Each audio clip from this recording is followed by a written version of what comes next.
Madrid, Reuters. A Spanish judge plans to request the extradition from the United States of members of a group he suspects are forcing their way into the North Korean embassy in Madrid and trying to persuade an official there to defect, a judicial source said on Tuesday, March 26.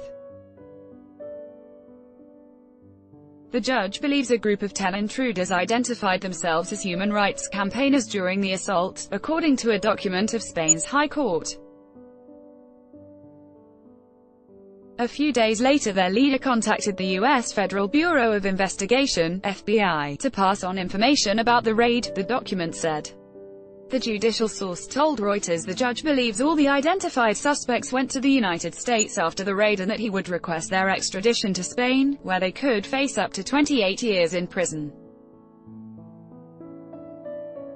State Department spokesman Robert Palladino said the U.S. government was not involved in the raid, which Spanish High Court documents said involved a Mexican citizen who is a U.S. resident and a U.S. citizen. The United States government had nothing to do with this, Palladino told a regular news briefing, stressing that the United States called for the protection of embassies, whichever country they belonged to. He referred questions about the investigation to Spanish authorities. The FBI said in a statement it is our standard practice to neither confirm nor deny the existence of an investigation, adding that the agency had a strong working relationship with Spanish law enforcement partners.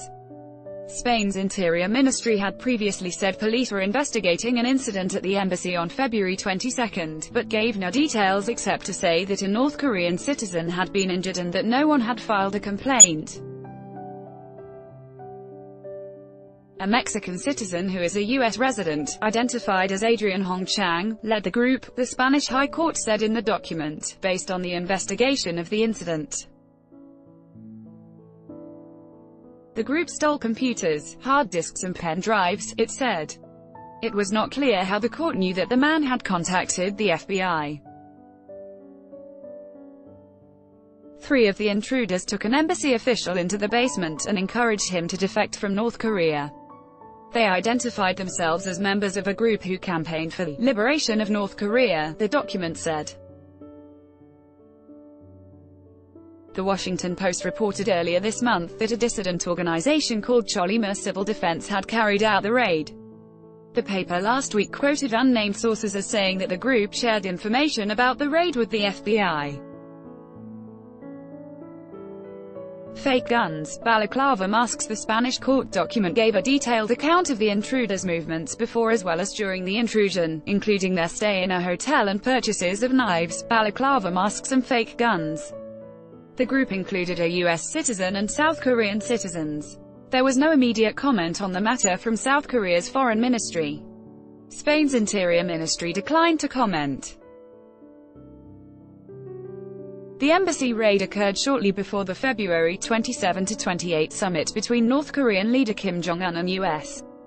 President Donald Trump in Hanoi. The Mexican, Hong Chang, said he had carried out the raid voluntarily and he did not identify his companions, the court document said. Court identified the U.S. citizen as Sam Ryu.